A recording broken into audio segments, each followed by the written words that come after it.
President continuing his push to add a question about citizenship on the U.S. Census. This as the White House fights back against those calling conditions at border detention centers horrific and inhumane. Susan McGinnis is on Capitol Hill with the latest.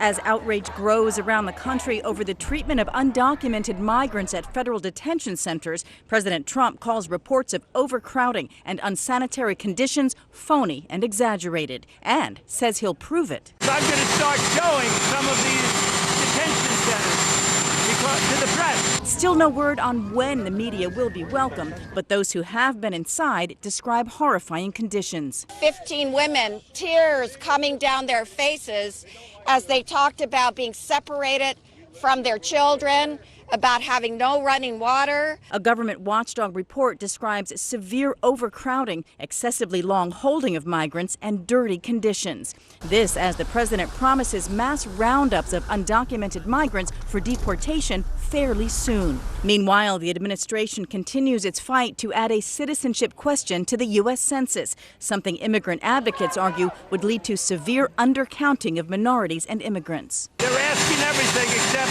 are you a citizen of the United States? How ridiculous is that? The White House moving forward despite a Supreme Court ruling blocking it. Polling shows that about 2/3 of Americans think it's reasonable to have a citizenship question on the census. And so that way it's good not only for his base, but beyond his base. Also today, President Trump touting his environmental record in a White House speech, despite critics who accuse the administration of reversing many environmental gains.